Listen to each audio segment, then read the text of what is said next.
A Câmara Municipal dos Vereadores de Inhapim estará recebendo na tarde de hoje o ex-prefeito de Belo Horizonte, Márcio Lacerda. Márcio Lacerda cresceu na região de Inhapim e estará apresentando nesta reunião a sua trajetória de vida e política, relatando a situação financeira e política do estado de Minas Gerais e também de todo o país.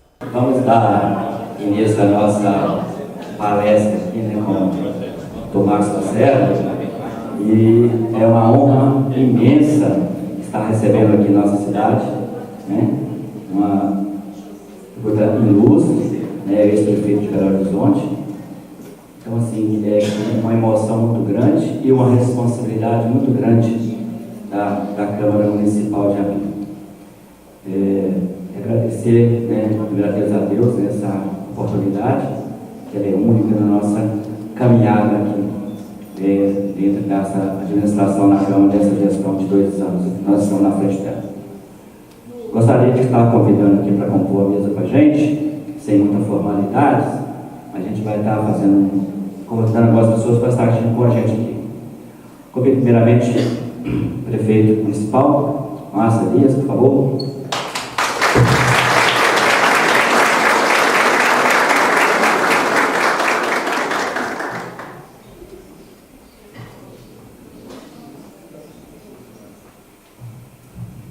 Agora, nosso convidado, Márcio Lacerda, por favor.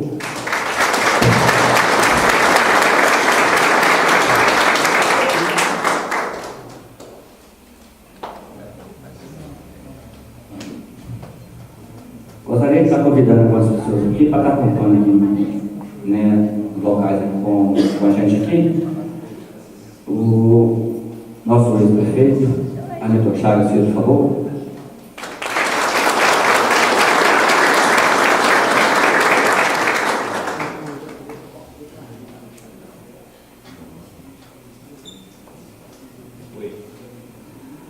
Também gostaria de estar convidando aqui o nosso ex-prefeito também, Grimaldo Micalho.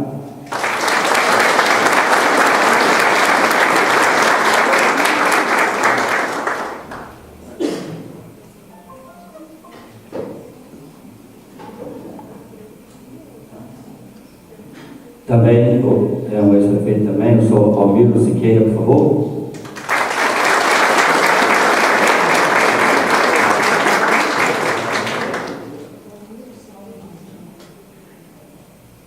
Senhor Jairo Luca, por favor.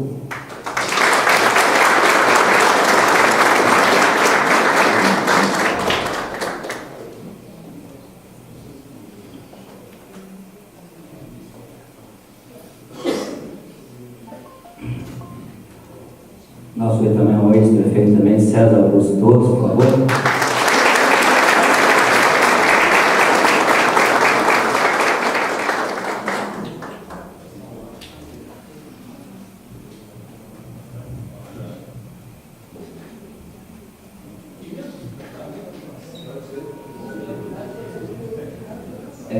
Então a gente vai dar continuidade. Então agradecer a cada um de vocês que estão aqui, tá bom?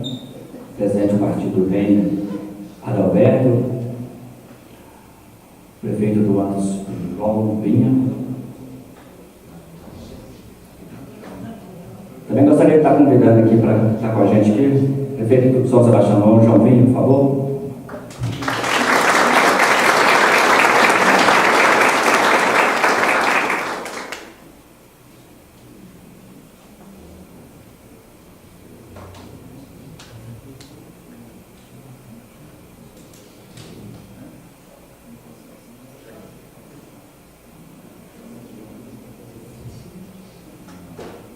Também então a honra de estar convidando também o presidente da Câmara de São Sebastião do Ano, o Walter, por favor.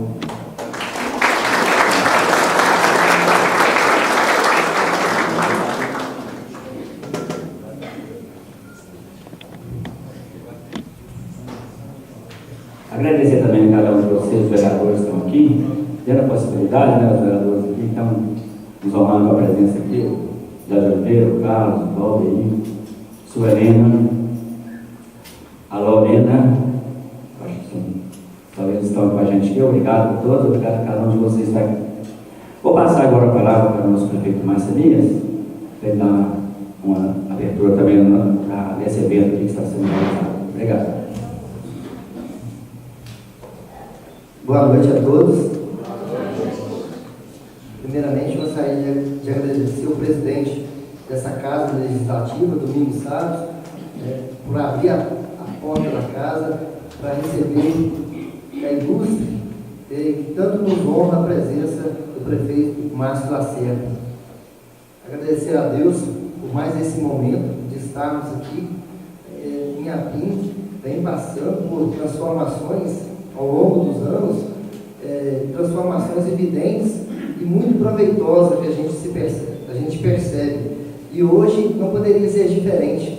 Nessa noite, aqui temos a presença de ex-prefeitos, né, que fizeram e fazem parte da história do nosso município e estão ainda preocupados e antenados em prol do desenvolvimento do nosso município. E a presença do Márcio Lacerda no nosso município hoje aumenta ainda mais a nossa responsabilidade, porque a sua gestão na frente da capital mineira foi um espelho para todos nós, aumentando a nossa responsabilidade, o nosso compromisso com o povo inhapiense. Márcio Lacerda, muito obrigado pela sua presença aqui, muito nos honras, né? E eu tenho certeza e agradeço a cada um que atendeu o nosso pedido de estar aqui presente, para ouvi-lo, né, e conhecê-lo um pouco melhor. Eu agradeço ao Domingos mais uma vez, passo a palavra ao presidente e externará ao Márcio Lacerda para conhecer um pouco mais do senhor. Obrigado.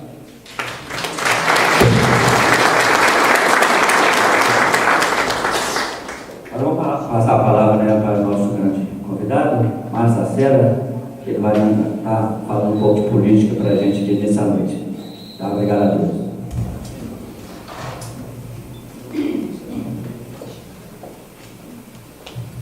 Boa noite, pessoal. Boa noite. Obrigado pela presença de todas e de todos. Meus agradecimentos ao presidente Domingos Salles, ao prefeito Márcio, por essa oportunidade de estar aqui com vocês essa noite. Eu aqui posso dizer para vocês que essa, para mim, é a reunião mais importante que fiz até agora, em todas as cidades que visitei. Não sei exatamente quantas, talvez umas 70 esse ano, começando a partir de abril, todo o estado de Minas Gerais. E onde tive a oportunidade, além, tanto nessas cidades, dialogar com talvez uns 200 prefeitos, e muitas reuniões regionais de prefeitos, aproveitando então essas viagens. Também com muitos e muitos vereadores que comparecem a esse tipo de reuniões regionais. Há 2 semanas atrás, tive a oportunidade também em Belo Horizonte de estar numa reunião do Instituto Tiradentes, de Viçosa. Eu vi lá uns 600 gestores locais, prefeitos, vice, vereadores, secretários, onde tive a oportunidade também de dialogar com eles durante uma hora e meia. E por que é tão importante estar aqui com vocês essa noite? Né? Porque aqui estão minhas origens familiares, onde eu estudei, onde eu tive a oportunidade de construir valores, visão de mundo, ter oportunidade também de acesso à cultura, tive excelentes professoras e professores, tanto no chamado grupo escolar como no ginásio, né? Os 8 anos do ensino fundamental, 7 anos estudei em Inhapim, apenas 1 ano em Teófilo Otoni, no colégio de Patos. Portanto, fui para Belo Horizonte aos 17 anos, tenho desses 17 anos passado pelo menos 13 anos em Inhapim. E a minha família se mudou para Teófilo Otoni, durante esse período. Eu fiquei lá 2 anos e meio, mas pedi para voltar para Inhapim. Me adaptei a Teófilo Otoni e disse: eu quero voltar para estudar, fazer o ginásio em Inhapim e ficar na casa da minha avó, venho e passo as férias aqui. Negociei com a família, concordaram, e foi a melhor escolha que fiz. Foram os melhores anos da minha vida. Então, tenho aqui uma quantidade muito grande, né, de parentes, todos sabem, e uma característica de ter parentes dos dois grupos políticos tradicionais. Eu nem podia tomar muita posição naquela época, mas certamente essa paixão política que sempre dominou as discussões em Apim foram também instrumentos de formação política para muita gente, inclusive para mim, porque essas discussões não ficavam simplesmente, né, as questões puramente locais, mas estavam sendo referenciadas nas questões estaduais e nacionais. Eu, portanto, uma escola, e eu tive a oportunidade de ser presidente do Grêmio, né, do Grêmio do ginásio, e foi outra oportunidade de trabalhar na questão do coletivo.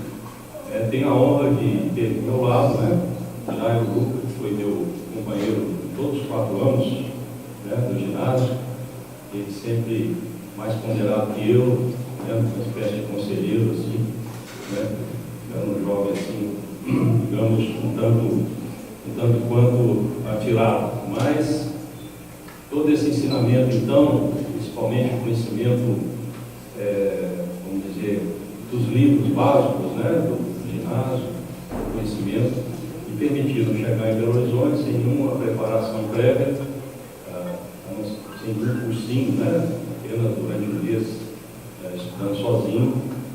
Passei a seleção do Colégio Estadual e da Escola Técnica Federal, decidi estudar na Escola Técnica. E era o ano de 63, véspera de 64, todos sabem, né, os mais velhos, que era o clima do país naquela época, político, muito radicalizado, e entrei ali na militância política, ali já dos 17 para os 18 anos. Prossegui nessa militância política depois de 64, e trabalhando como técnico na Companhia Telefônica de Minas Gerais. Marcelo Abissaba, que está aqui, né, foi meu colega na Escola Técnica de Companhia Telefônica nessa época, e como a maioria sabe, em função dessa militância, acabei processado pelo regime militar, e entre Belo Horizonte e Juiz de Fora passei 3 anos e 9, 10 meses aproximadamente preso. Foi uma outra espécie de graduação, né, onde tive a oportunidade de aprender muito, estudar muito, nos períodos mais calmos, digamos assim, daquele isolamento. E saí, poucos anos depois, fundei uma empresa, estava estudando administração de empresas na Universidade Federal. Essa empresa cresceu muito, porque ao mesmo tempo que tinha uma grande demanda no país por redes e equipamentos telefônicos, além da empresa de serviço, fundei uma fábrica de equipamentos também, de grande demanda, e o tipo de conhecimento que eu tinha, acadêmico, técnico, temperado pelo conhecimento político. Eu tive até aquela época a visão do mundo mais à esquerda, me permitiu então criar um ambiente de trabalho nas empresas mais revolucionário, digamos assim. Isso ajudou muito a crescer os negócios, e chegamos a ter 16 filiais em todo o país, trabalho em outros países aí da América do Sul. O Betinho, né, está aqui, trabalhou com a gente também, acompanhou de perto, além do próprio Abissaba, me ajudou durante muitos anos. E, posteriormente, resolvi deixar de ser empresário 25, 27 anos depois, mas durante esse período de empresariamento, sempre fui muito atuante em entidades empresariais, sempre fui muito associativista, seja na Federação das Indústrias, Minas Gerais, Associação Brasileira de Telecomunicações e outras. Fui presidente de uma entidade de nível nacional, reeleito, estava sempre em Brasília, no corpo a corpo, com ministros, no Congresso, não só pelos interesses empresariais, mas também participando da discussão política do país mais ampla. Na atividade empresarial, além da América do Sul, viajei à Ásia, Europa, Estados Unidos, tendo entendimentos comerciais e de tecnologia. Então, isso me permitiu também aprender um pouco mais sobre o mundo, né, fora do Brasil. Em 2002, trabalhei na campanha a presidente de Ciro Gomes. No segundo turno, apoiamos Lula. O Ciro foi nomeado ministro da Integração Nacional e convidou então para ser o secretário executivo do Ministério da Integração Nacional. Foi o meu primeiro cargo público, efetivamente, em 2003. E ali tive a oportunidade de desenvolver muito conhecimento sobre o país, sobre as diferenças regionais, sobre uma política de desenvolvimento regional e uma série de outras questões relacionadas com os problemas de semiárido, defesa civil, abastecimento de água, etc. E dando também com os outros ministérios. Fui, logo no início do governo Lula, fui um dos 5 ou 6 conselheiros do programa Fome Zero e participei de muitos fóruns e conselhos sobre muitos assuntos do país, representando o Ministério da Integração. E tive a oportunidade de fazer alguma coisa aqui na região, depois de enchentes, não foi, Hamilton? Foi muito bom estar aqui com a Hamilton, outros ex-prefeitos também, que a gente trabalha com ele de longe, mas tive a oportunidade de ajudar um pouco aqui em Caratinga, em assuntos de prevenção de enchentes e obras no Rio Caratinga. Tive também uma alegria poder ajudar um pouco os produtores rurais, ajudando a fazer o galpão do produtor ali na saída para Caratinga. E logo depois disso, então, tive a honra de receber o título de cidadão honorário, né, a Câmara funcionava ali do lado do Antônio Carlos, e o Ciro Gomes, inclusive, veio comigo naquela oportunidade e nós participamos da festa do Inhã. Bem, então esse trabalho todo em Brasília, durante 2 anos e meio, eu aprendi muito, voltei para Belo Horizonte, logo depois, então, assumi a Secretaria de Desenvolvimento Econômico do Estado, no momento de muitos investimentos em Minas Gerais, fui presidente do Conselho da CEMIG, vice-presidente do Conselho do Banco de Desenvolvimento, e vários outros órgãos. Portanto, aprendi muito sobre o Estado de Minas Gerais também naquela oportunidade. E, infelizmente, fiquei pouco tempo, 1 ano e 4 meses, na sequência, então, houve um grande acordo político, muitas pessoas se lembram, PT, PSDB, com um acerto quase de nível nacional, entraram nessa conversa, além de Aécio e Pimentel, Ciro Gomes, Eduardo Campos, e com o conhecimento do Lula na época, era uma tentativa de fazer uma nova convergência política. Fui eleito, então, nessa convergência e tive essa felicidade, esse privilégio de poder usar meus conhecimentos sendo prefeito de Belo Horizonte, a cadeira onde passaram pessoas muito ilustres, para citar só uma, do Juscelino Kubitschek, que fez um belo trabalho em Belo Horizonte. O nosso trabalho deu certo, elogiado todo o Brasil, recebemos muitos prêmios, vários prêmios internacionais, viajei para muitos países para fazer palestras sobre políticas públicas de Belo Horizonte, continuo sendo convidado, as palestras em São Paulo essa semana, vou a Nova York no dia 18, me convidaram para participar do Conselho Superior de uma ONG que atua mundialmente, assessorando prefeituras gratuitamente em questões de meio ambiente, de mobilidade urbana. Bom, então, esse aprendizado me levou a esse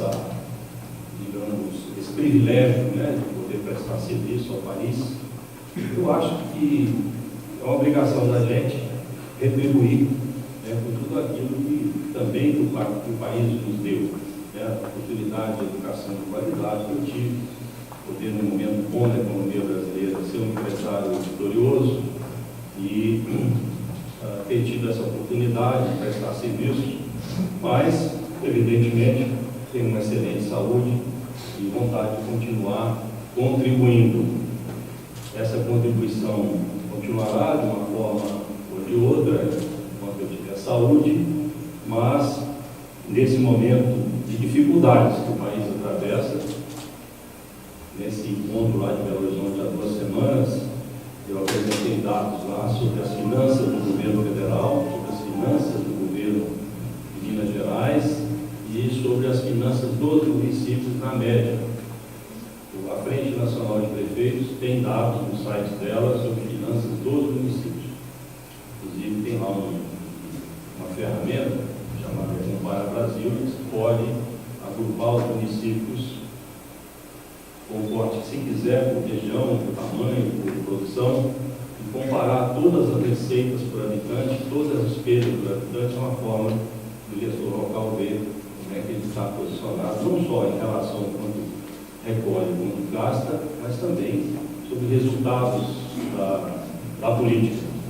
E a situação, meus conterrâneos, minhas conterrâneas, é muito difícil. Quebraram o governo federal e quebraram o governo do Estado. Aí, quem quebrou, quando é que começou a quebradeira, acho que não é importante a gente pontuar isso. Mas a verdade é que a gente roda por aí e muitos prefeitos acham que tem dinheiro ainda sobrando no governo do Estado, no governo federal, que é possível lá pegar 10, 20 milhões para fazer uma estrada. Não existe dinheiro, não existe. A situação é muito ruim. Lógico que sempre tem alguma coisa, sempre se consegue alguma coisa, as emendas parlamentares estão aí, são bem-vindas. Alguns ministérios têm um ou outro recurso, mas a própria forma como isso é negociado, a própria forma, o tipo de relacionamento que o prefeito, o secretário tem que estabelecer com os parlamentares, com os ministros, não é o que nós, municipalistas que somos, gostaríamos que acontecesse. Nos últimos 2 anos, de abril de abril de 2017, agora recentemente, eu fui presidente da Frente Nacional de Prefeitos. E nesse momento difícil, difícil das finanças públicas da nossa economia. E tive a oportunidade de muitos embates lá em Brasília, negociando com Dilma, com Temer, com o ministro da Fazenda, presidente da Câmara, presidente do Senado, uma série de projetos em andamento. Alguns podem se lembrar, no 15 do ano passado, a gente lá, no último dia do ano, bateu cabeça lá para liberar aquele dinheiro da multa, da repatriação. E é um exemplo de como os municípios são maltratados, são desrespeitados. Foi aquela negociação. Me convenceu definitivamente que isso precisa ser mudado. É um ponto que eu quero tocar aqui. Mas nós temos, então, a nível federal, a nível Brasil, uma situação econômica muito difícil, todos acompanham, esses últimos 3 anos, a pior recessão da história brasileira. Nós perdemos aí uns 10 anos desse processo, possibilidade de crescimento. Nessa economia tem uma pequena reação agora, não se sabe se ela é sustentável ou não houve investimento, esse crescimento está sendo sustentado por consumo, os economistas batendo a cabeça, e espera-se que no próximo ano possa crescer 1,5%, 2% e assim sucessivamente. Bem, o país, nos últimos 25, 30 anos, melhorou muito. As nossas cidades, todas praticamente, tiveram melhoria significativa nos seus indicadores de desenvolvimento humano, de saúde, educação, renda, etc. Umas mais, outras menos. O país hoje é competitivo no mercado internacional, temos excelentes reservas, não corre risco de ataques à sua moeda, tem uma lei de responsabilidade fiscal, que é mais ou menos seguida pelos estados, pelos municípios. Nós temos hoje uma controle muito maior, no que se refere à situação da Controladoria Geral da União, Polícia Federal, Ministério Público, com todos os exageros que existem, principalmente de Ministério Público e Justiça em cima de prefeitos, principalmente das cidades menores. Isso é um capítulo à parte, que a gente tem que colocar na estante, mas nesses 25, 30 anos, o nosso sistema político eleitoral só piorou. O pessoal mais antigo sabe muito bem disso. As nossas instituições, Estado brasileiro, aqui a gente fala a estrutura de Estado, de governo federal, de municípios, os 3 poderes, legislativo, judiciário, mais Ministério Público, cresceram muito, engordaram, incharam, ficaram caros e ineficientes. O Estado brasileiro, comparado com os 40 ou 50 países mais avançados do mundo, é um dos mais caros e ineficientes. E todas as medições que o Banco Mundial e outros organismos fazem, eu não vou cansar vocês com numerologia. Justiça cara, legislativo caro, educação de baixa qualidade comparado com outros países,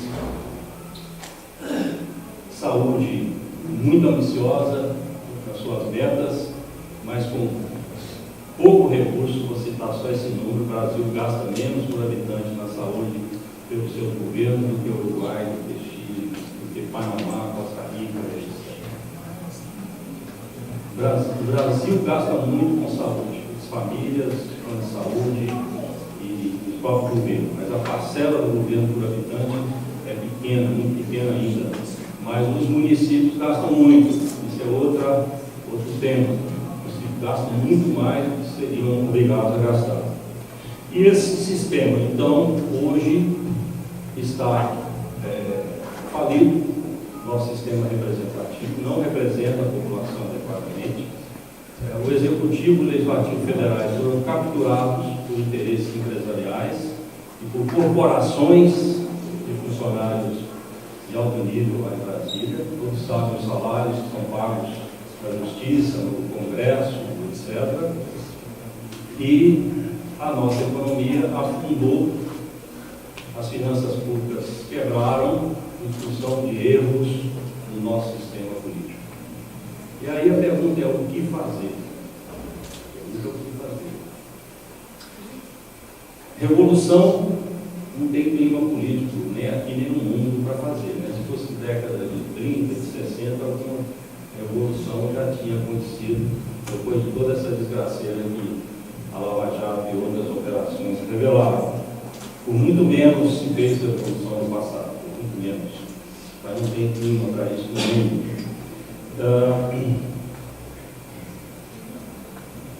O comandante do Exército deu uma entrevista há um mês atrás, dizendo que as Forças Armadas estão calmas, restritas às suas atividades profissionais.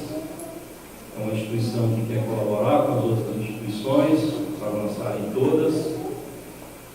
A Constituição está aí para ser respeitada, a eleição para a rotatividade do poder, mas esse país não tem projeto, nós não temos plano estratégico.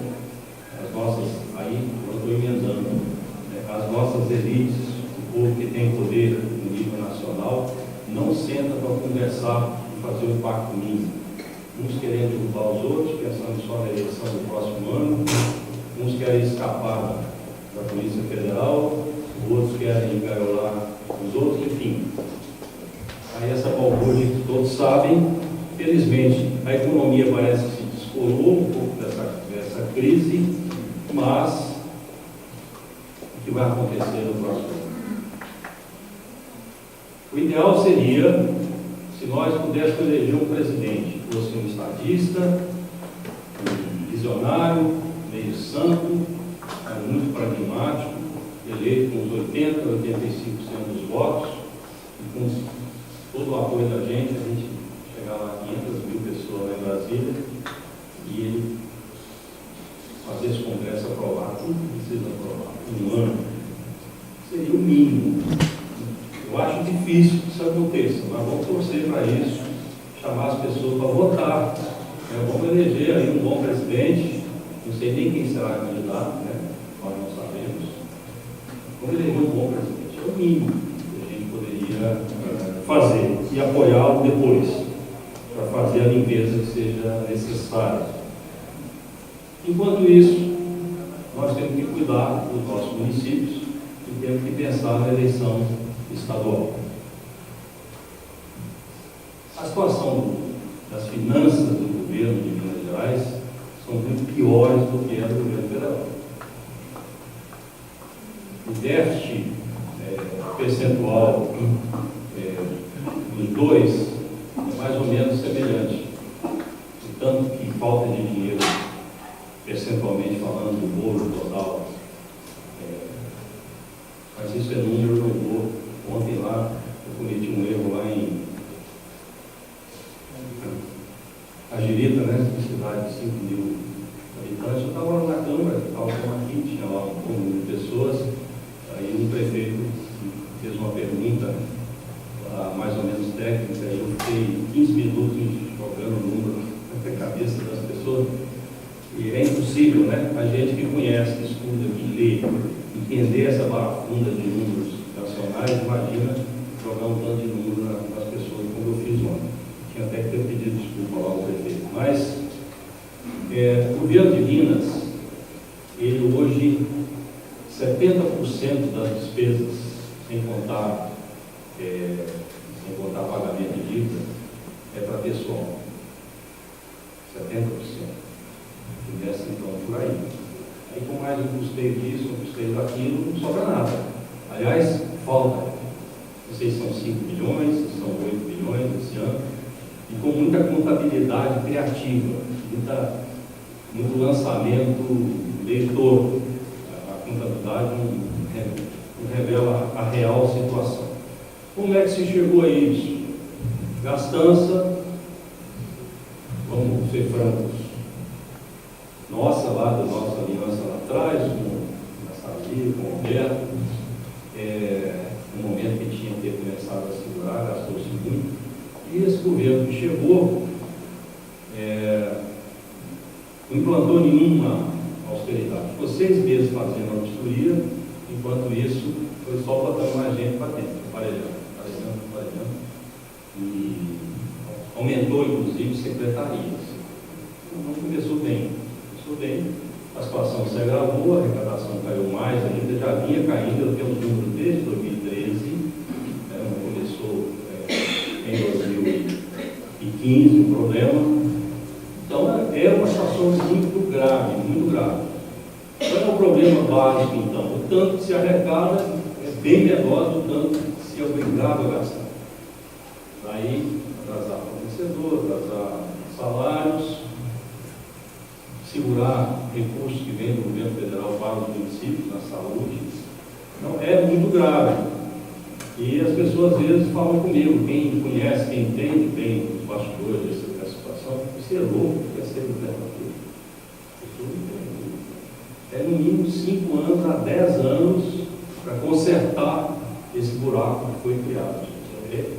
Não estou exagerando, não, é complicado mesmo. É complicado mesmo. Mas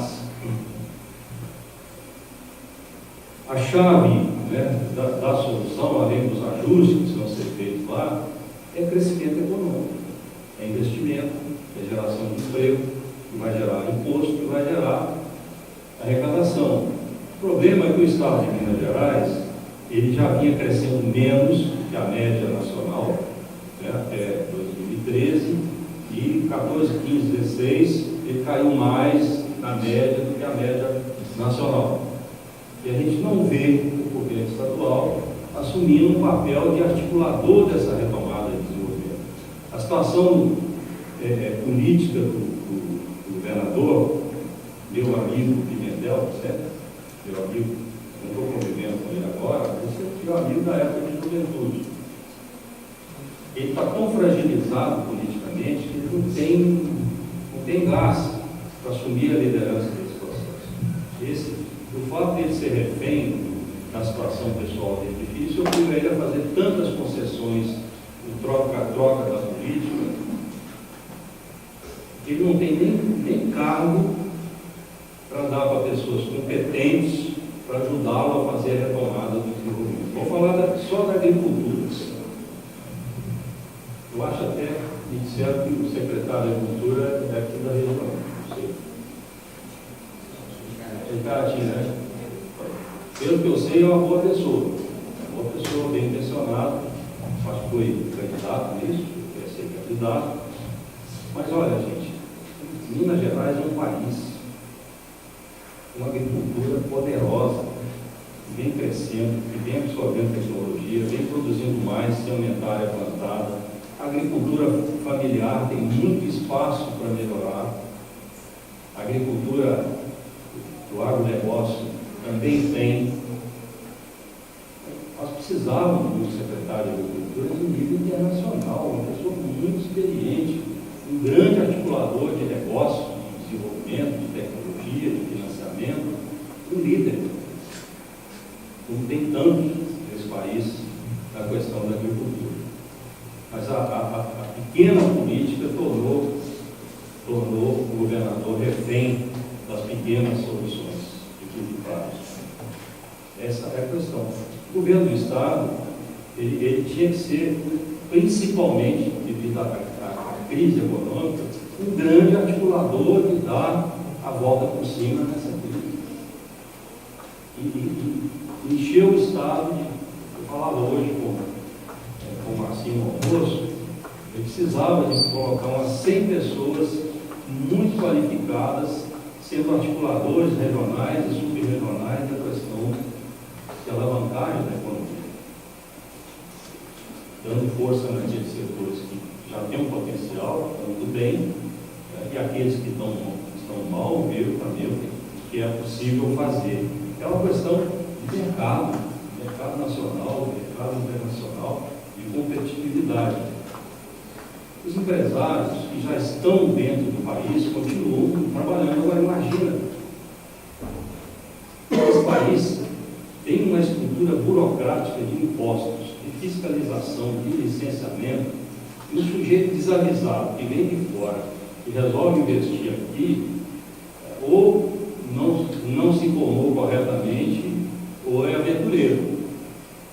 E tem muitos outros países muito mais fáceis de se investir, de se alavancar negócio. Não é um território amigável para investidores. E nós temos no governo do Estado, em muitos setores do governo federal, muita gente que é inimiga de empresário, não gosta, acha que ganhar dinheiro é pecado. Vocês devem conhecer muitas pessoas assim. E esse tipo de pessoa, com a maluquice deles, é que ajudaram a enterrar o país, inclusive fazendo maracutaias para financiar a partida, achando que isso é revolucionário. Fizeram com a Petrobras, uma Caixa Econômica Federal, etc. E os números estão aparecendo aí. Nós precisamos ter governos eficientes nas cidades, no Estado, no governo federal. Nós precisamos de ter pessoas trabalhando focadas no bem comum, com isenção.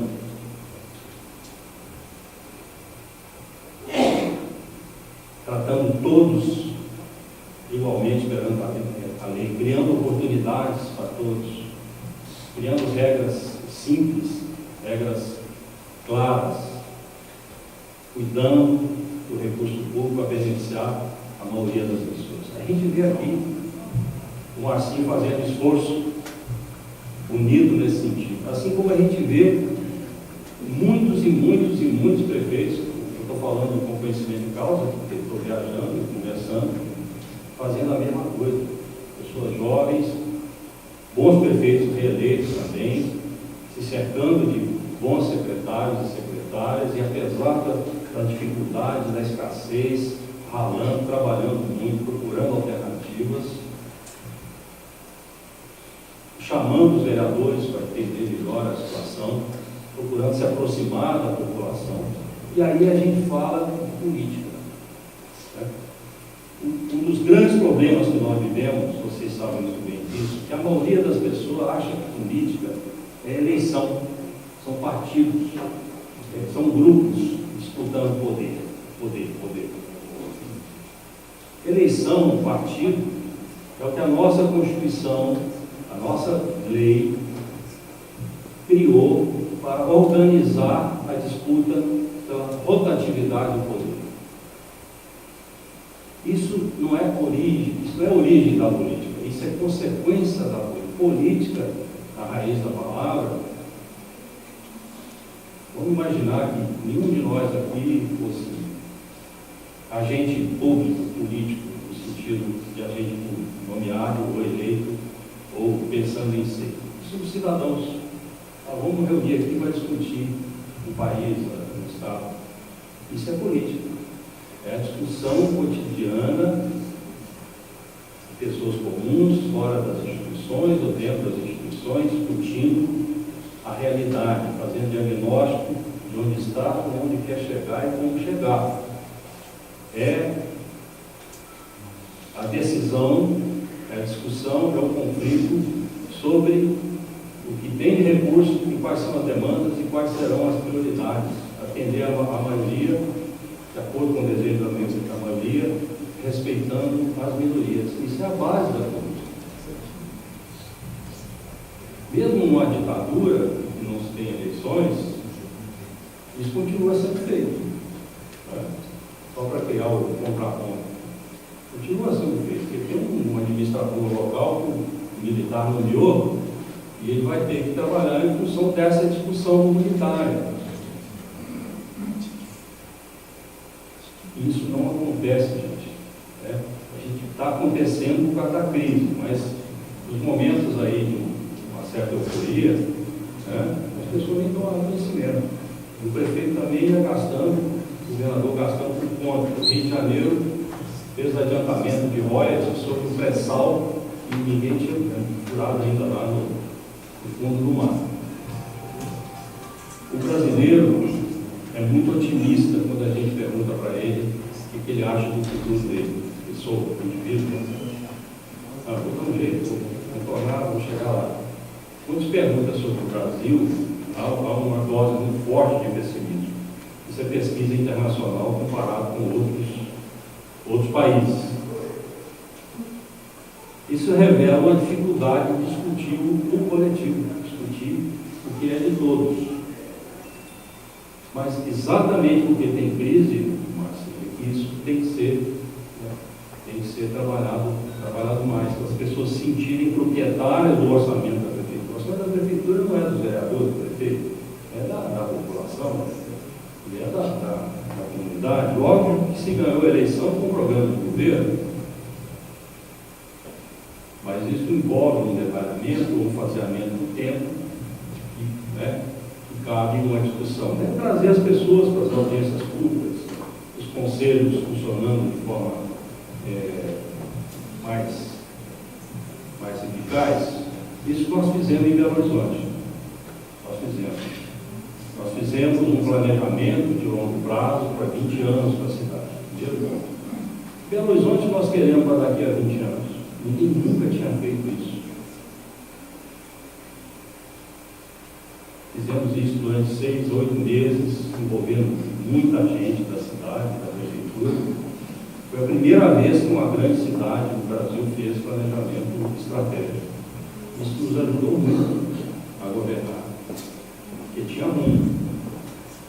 E aí a questão de ter boa equipe e ter disciplina para cobrar para que as coisas aconteçam. Então, a situação não é simples, não é fácil. Nós não podemos nos acomodar. Nós temos que chamar as pessoas para votar no próximo ano, anular voto, abstenção, para a pessoa se sentir mais ou menos, protestei, não quero saber de política. Mas vai continuar sendo político. Os problemas de volta da pessoa continuarão. A pessoa quer dizer, não quero saber de eleição, mas aí está delegando para outros decidirem em nome dele. Então nós precisamos convencer a população de que o voto é importante. Votar em pessoas de bem, votar em pessoas de ficha limpa, confiáveis, que vão trabalhar junto com a população para melhorar as coisas. E será uma tarefa dura, não vai ser de um dia para o outro. Nós vamos levar alguns bons 5 anos para começar novamente a ter, digamos, enxergar as coisas numa perspectiva bem melhor. Mas tem muita coisa para fazer, melhorar o que já está sendo feito, gastar melhor o dinheiro que já existe. Isso nos leva a uma questão, que é a questão do município.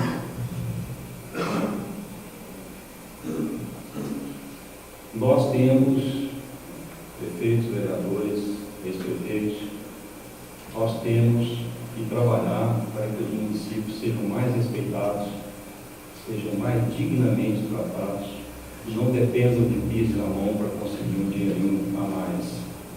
Para isso, a Frente Nacional de Prefeitos está trabalhando em propostas de mudanças legislativas para que nós, em posse delas, no próximo ano, mostremos aos deputados, candidatos a deputados, senadores, candidatos a senadores, exigindo adesão a esse tipo de proposta para receber nosso voto. Que tipo de proposta?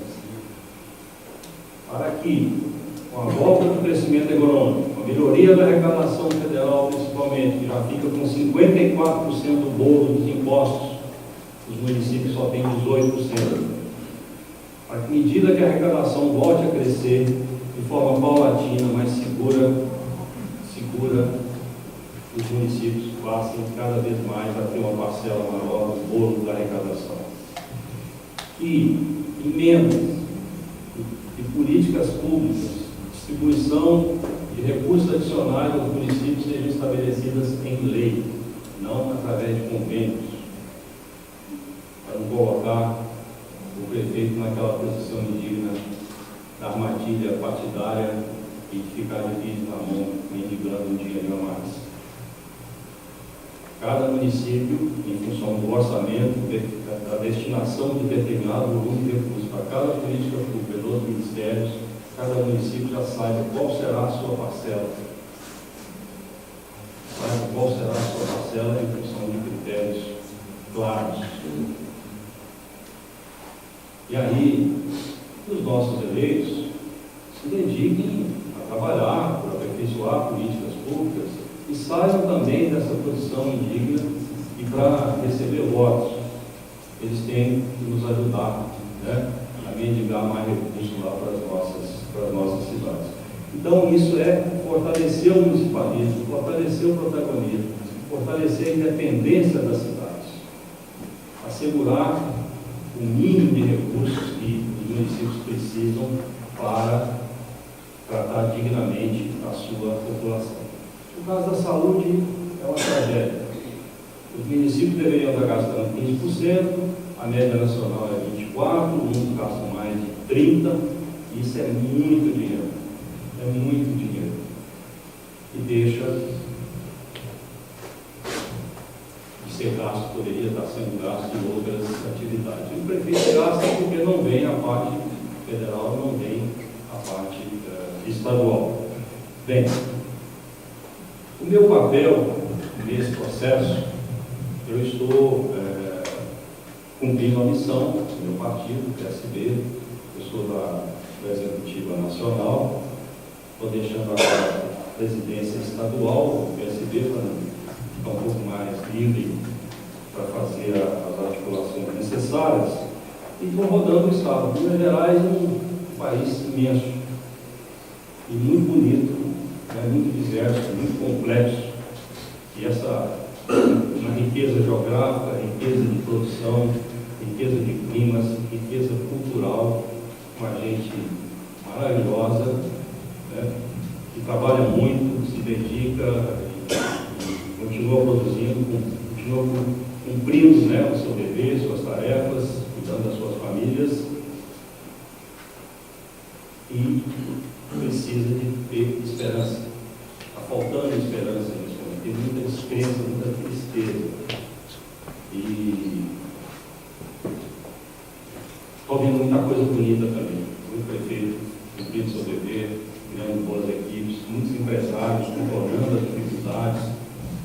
investindo, criando tecnologia, abrindo mercados. E os empresários dizem o seguinte: se o governo parar de atrapalhar, já está bom. Não é bom só parar de atrapalhar, mas precisa ajudar, coordenar, cumprir um papel de articulador, de planejador, de apoiador. E não bom. A estrutura burocrática do governo do Estado, de fiscalização, de licenciamento, é um monstro. É um monstro. Tem que passar régua mesmo, mudar muita coisa. Você vai ao Triângulo Mineiro, vou voltar lá semana que vem, né? Dá gosto de ver aquela produção, é tecnificada, porque senão não compete. Né? Então você vê a agricultura familiar também produzindo a maioria dos alimentos que a gente consome, empregando muita gente, tem um enorme espaço para articular um projeto. Não basta só o financiamento, a assistência técnica é frágil, não tem planos regionais de desenvolvimento. E eu estou aprendendo isso, conversando, aprendendo, conhecendo e ficando otimista. A gente tem que ser pessimista no diagnóstico, mas tem que ser otimista na possibilidade de ação. Tem que descobrir os caminhos para avançar. E nós fizemos tanta coisa avançar em Belo Horizonte. Os indicadores todos da cidade melhoraram nesses 8 anos, na educação, na saúde, na assistência social, na mobilidade. A segurança a gente não conseguiu, a segurança até deu uma piorada, porque não dependia tanto da gente. A desburocratização, a criação de ambiente favorável para o investidor, para atrair investimento, a cultura.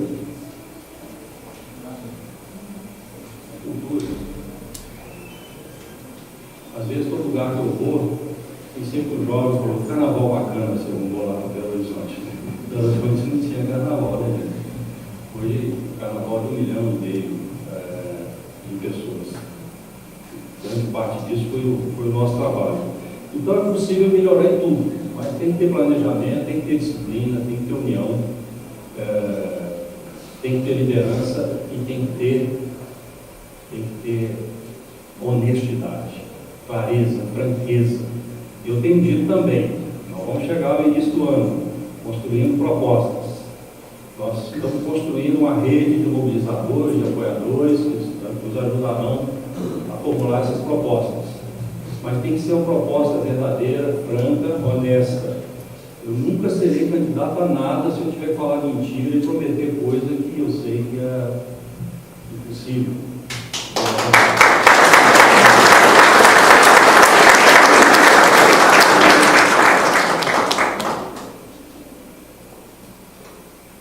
Não vale a pena, né? É lógico que uma prefeitura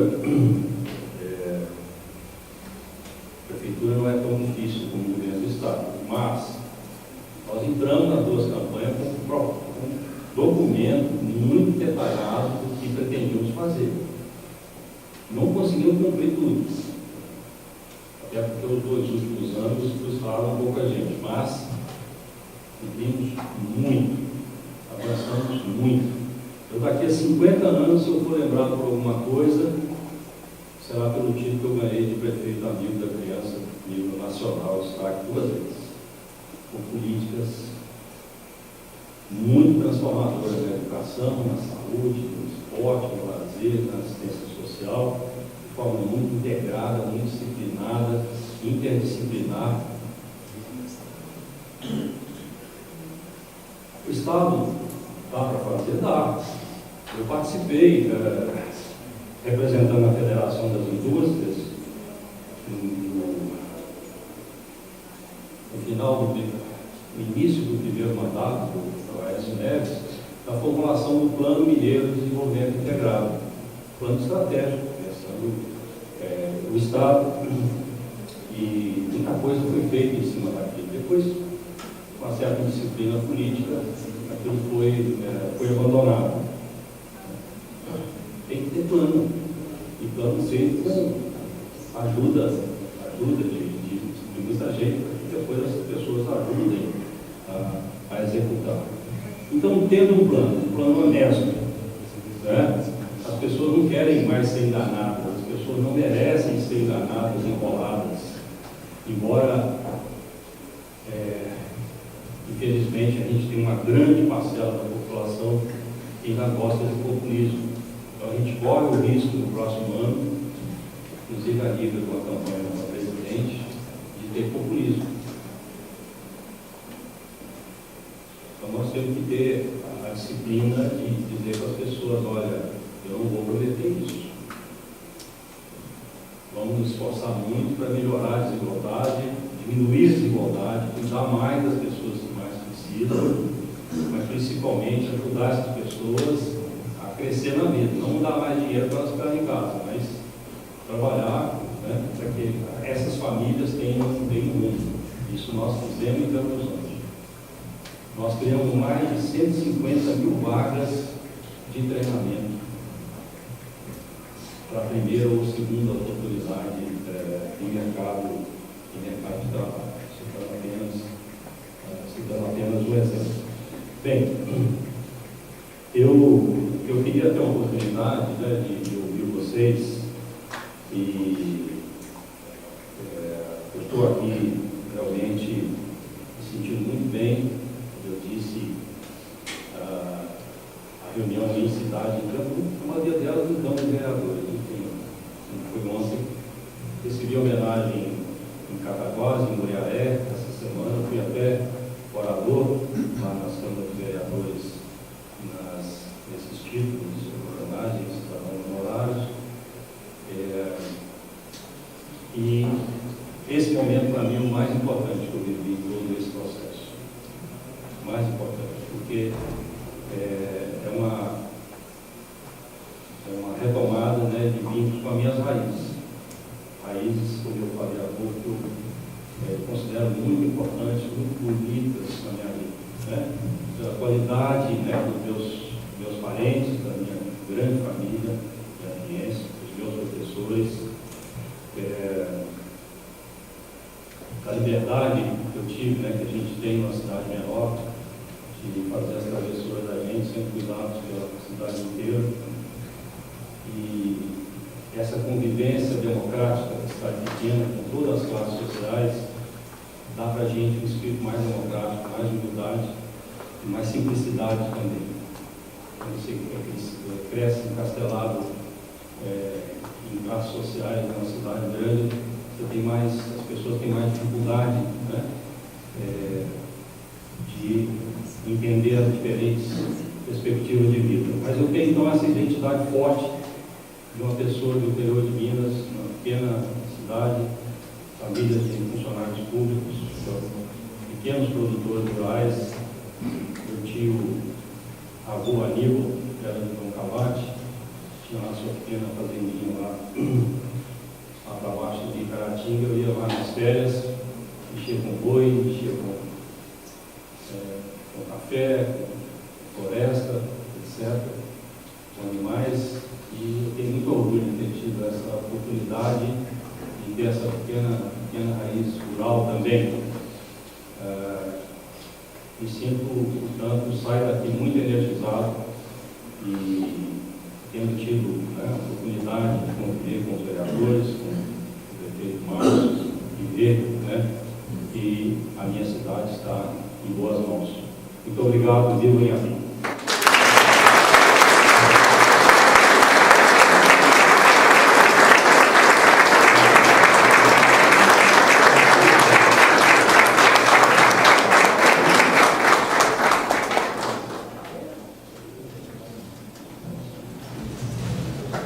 A gente fica assim, lisonjeado, né, com as palavras, com a experiência que o Márcio, né, nos trouxe aqui hoje, termos de política. Eu só tenho que agradecer mais uma vez. Obrigado a todos vocês que estiveram aqui, saíram de casa, vieram aqui ouvir, né, o Márcio, que é uma honra imensa para nós. Agradeço o Márcio por aqui com a gente, a todos os ex-prefeitos aqui, os vereadores, cada um de vocês. Obrigado, fique com Deus.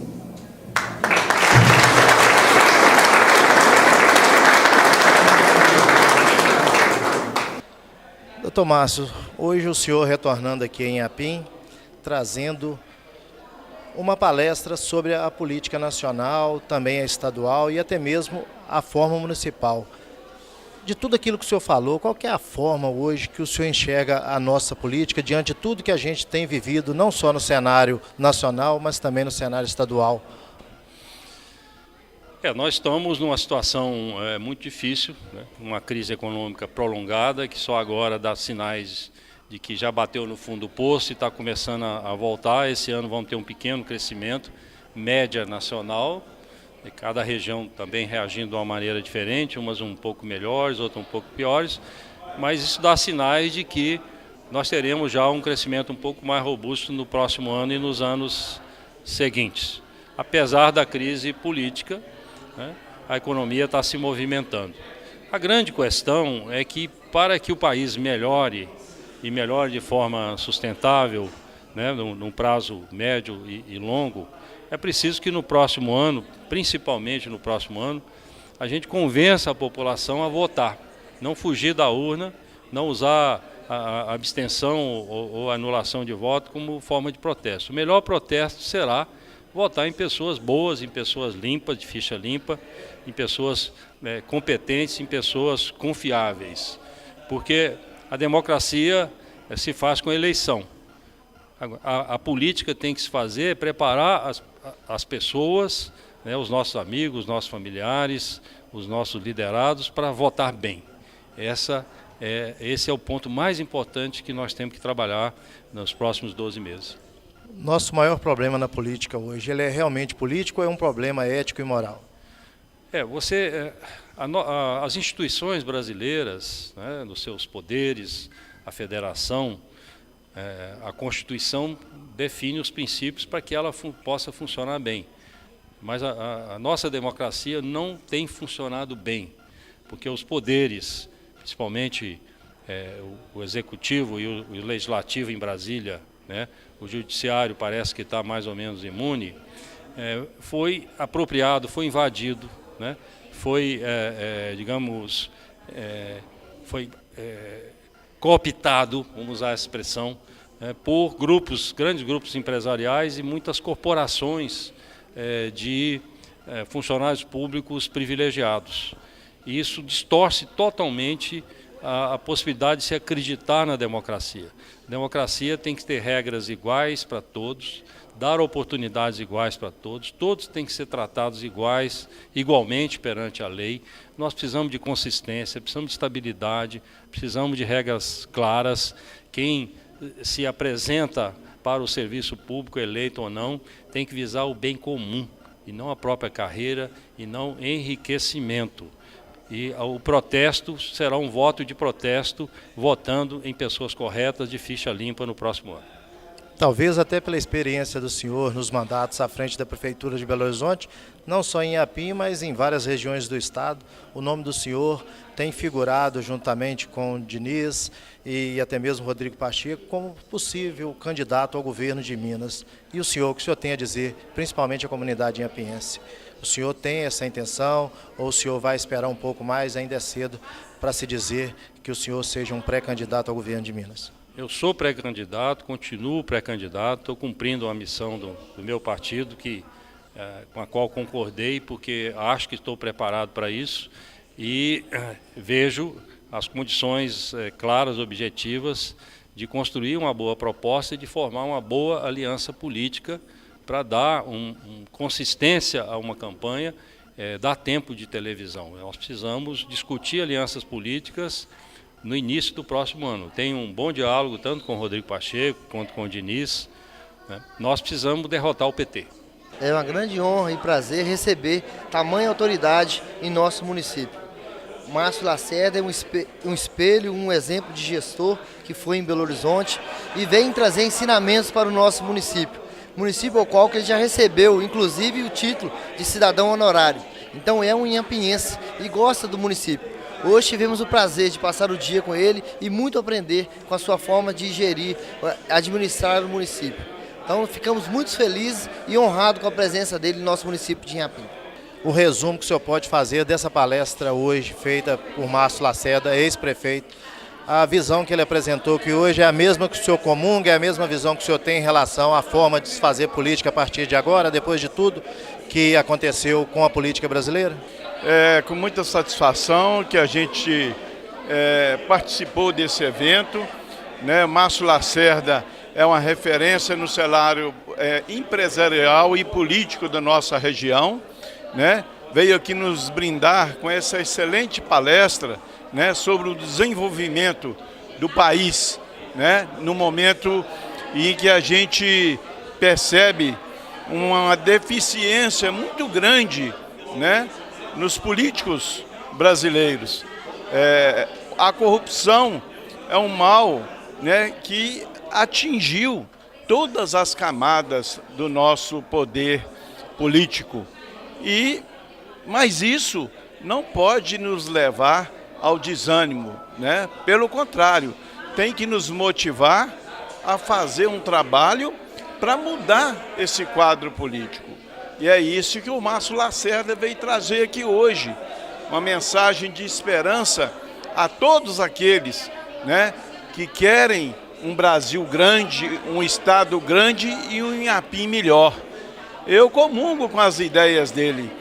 Eu acho que no momento de crise, como estamos vivendo hoje, é momento de repensar, né? É momento de criatividade. E é isso que nós saímos daqui hoje pensando, né? Pensando em fazer um trabalho cada vez mais importante para o desenvolvimento do nosso município, do nosso estado e de nosso país. Olha, o que eu percebi, tem um velho ditado. O político tem que fazer o discurso de acordo com a prática. E o que eu percebi no Márcio foi isso. Ele fez um discurso simples, não é de empolgante, que não é populista, mas fala com o coração, fala com condição de administrar bem o nosso estado. Eu estou aqui na condição de presidente do Democrata, participei da palestra todinha, vou levar para os meus companheiros e aí nós vamos decidir. Porque política, como dizia Magalhães Pinto, você olha para o céu, a nuvem está de um jeito, você baixa, quando você volta a olhar, está de outra maneira. Então, se ele for candidato, nós vamos levar para o grupo e vamos estudar a possibilidade de apoiá-lo. Foi de suma importância a presença do Márcio Lacerda, que além de nosso conterrâneo, né, inhapinhense, que ele faz questão de sempre estar dizendo isso, de um conhecimento muito grande, de uma experiência a nível internacional e que traz para Inhapim um otimismo para nós que estamos vivendo nessa situação de crise, uma situação difícil a nível de município, estado e até o governo federal. E o mais importante é que ele deixou aqui para nós, para que o povo saiba escolher nas próximas eleições pessoas competentes para que possa nos representar no cenário estadual e cenário federal, para que possamos aqui no municipal receber recursos e fazer também um trabalho sério, um trabalho bom, para que, infelizmente, essas corrupções que estão aí se acabem, porque nós precisamos de ecos melhores em nossa cidade. Vamos conversar também com o presidente da Câmara Municipal de Inhapim, o vereador Domingos Sávio. Domingo, fala pra gente da importância de da presença de Márcio Lacerda aqui na cidade de Inhapim, aqui na Câmara dos Vereadores. Boa noite, é uma honra imensa, né, ter recebido o Márcio Lacerda aqui hoje. É um ganho muito grande para Inhapim, que é uma pessoa assim, extremamente importante no estado de Minas Gerais e que é bem provável, né, até pela caminhada dele aí, tá bem provável vai sair como candidato a governador do estado. Então, para Inhapim isso é um ganho muito grande, né, e foi uma honra muito grande mesmo estar recebendo ele aqui na Câmara. Para nós, um privilégio muito grande. E ele, de uma sabedoria imensa, nos passou que sobre política, sobre como administrar o estado, como administrar o município e também como administrar o país. Uma palestra maravilhosa. Nós ficamos muito satisfeitos, né, e agradecemos imensamente ele estar aqui presente na Câmara Municipal de Inhapim.